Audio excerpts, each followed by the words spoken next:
Почему сняли комбата, эти причины нам неизвестны.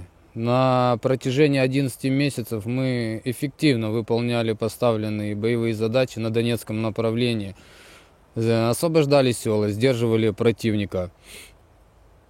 И вместо того, чтобы поддержать нас, дать возможность восстановиться, они снимают нашего комбата. Причины нам непонятны, и главное, мы не видим никаких оснований для этого.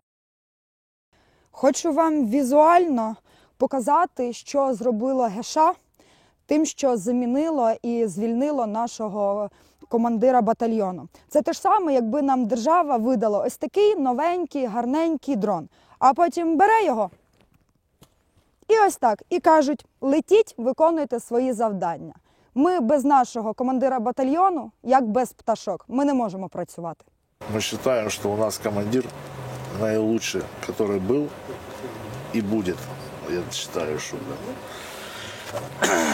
а убрали его, я считаю, что зависть, что у нас батальон поставлен, ну то есть из нуля построили мы сами его, и командир этим способствовал и давал натхнение.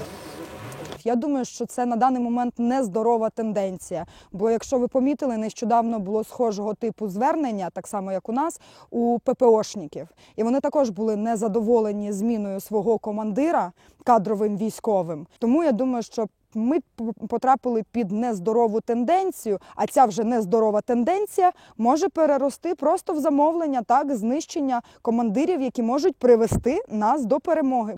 В загальному у нас злагодження батальйону хороше, ми разом всі дуже довго і працювали так, як треба, нічого такого поганого не було. Я, чесно кажучи, не бачу підстав для зміни комбата.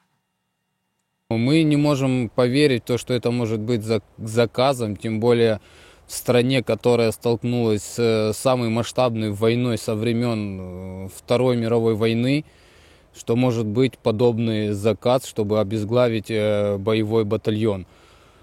Сотни наших побратимов награждены орденами главнокомандующего, много из них посмертно. И я думаю, что никто бы, наверное, не осмелился так пренебрежительно отнестись к их памяти.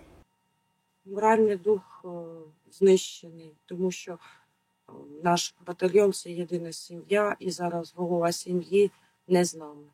Також відчувається невідомість, і вся ця атмосфера, яка була у нас, якось випарилась, і ми всі трошки, м'яко кажучи, в шоці.